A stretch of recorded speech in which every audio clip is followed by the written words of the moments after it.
talked about security issues yesterday, but very briefly, I think you can take it for granted that in practically every transition there is a breakdown in law and order to some extent. And this may happen for all sorts of reasons. Partly, of course, the previous regime has always claimed, traditionally authoritarian regimes claim that they guarantee law and order, and therefore regime supporters, nostalgics, will argue that the breakdown of law and order is evidence of the fact that the previously existing regime was playing an important role. In the Spanish case is curious. It's actually an under-researched aspect of the Spanish case. Spain had two major police forces, a sort of paramilitary force called the Guardia Civil, the Civil Guard, and the National Police Force. The National Police Force was very significantly reformed. Symbolically, the uniforms changed and the name changed. It was, interestingly, it was called the Armed Police, and it was renamed the National Police. Policing techniques, of course, were reformed as well.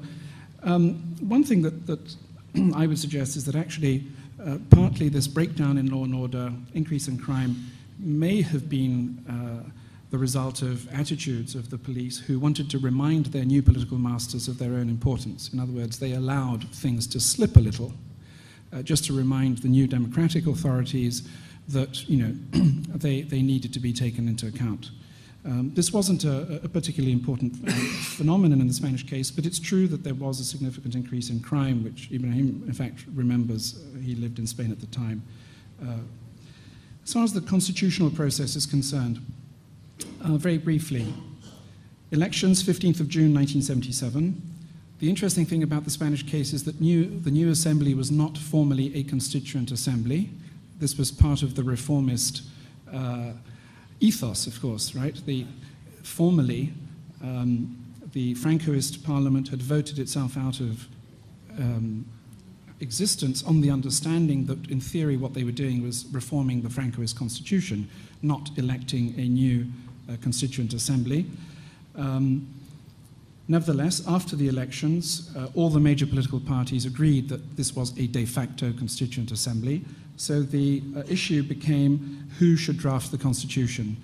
During the summer of '77, the Suarez government, which had just been democratically elected, toyed with the idea of asking a group of academic experts to draw up a draft, which would then be submitted to Parliament, right? The idea being that the country was in a terrible mess economically and it needed a constitution fast, preferably by Christmas. However, the left, which had done quite well in the elections, insisted that it had to be the Parliament who should draw up the constitution. And as a result of that, this was basically the Socialist Party who insisted on this. As a result of that, the Constitutional Committee of the new Parliament appointed a 7-man team to draw up the draft, the constitutional draft. So the Spanish Constitution was basically drawn up by 7 parliamentarians who represented the major political parties, and this draft was then debated at the committee level and finally, of course, at the plenary level. The result of this, of course, was a long drawn-out process. This began in the month of July '77, and it didn't end until December '78. So that's a year and a half, a very long drawn-out process. And one of the reasons why the Moncloa pacts were necessary was basically to buy time for the constituent process to be able to proceed, okay? Let me finally add, though, that symbolically the fact that it was the Parliament that drew up the Constitution and not the government was crucial in political terms, because in the eyes of the left, it was this decision which basically converted a reformist process into a rupturista process. Okay? They could claim that the difference between a reform and a ruptura, a dramatic break with the past, was basically the constituent phase. Okay? And finally, you raised some very interesting questions. I would argue that, yes, you have a transition phase, you have a consolidation phase. Spain has been a consolidated democracy for some time. But I think what we should point out to our Egyptian friends is that democracy, it's democracy that's an open-ended process, not the transition. The transition is over. It's democracy that's an open-ended process. And of course, democracy, Philippe mentioned this in the opening session, does not solve all of our problems. Spain continues to have a very serious stateless problem, which won't go away. The joy of democracy is that it gives us the tools with which to try to handle the problem. and try to de-dramatize it and channel it and deal with it in a civilized manner. But democracy itself will not solve a lot of deep-rooted, crucial problems. Thank you. Thank you, Charles. Jorge?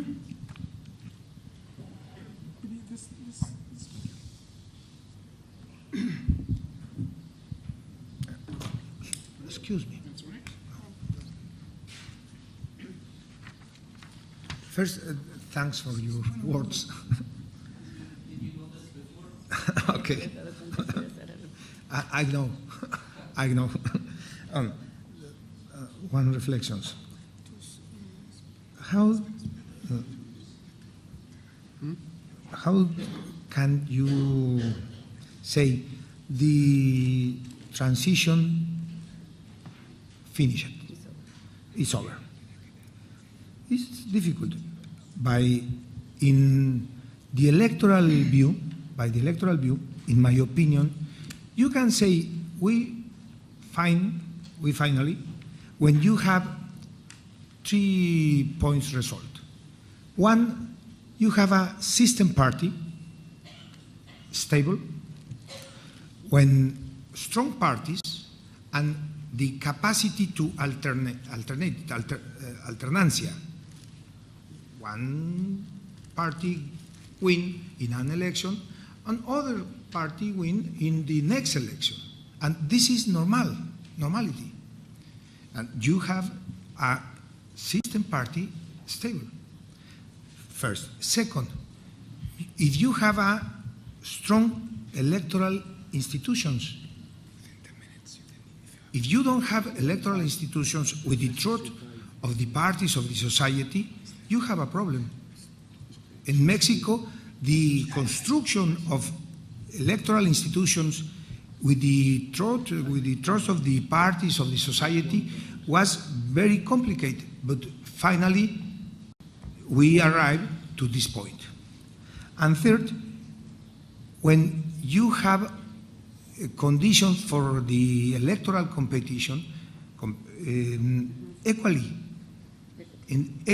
in the base, the difference is not origin in the private financing or factory, other factors or money of the powers, by example of the private enterprises or media TV.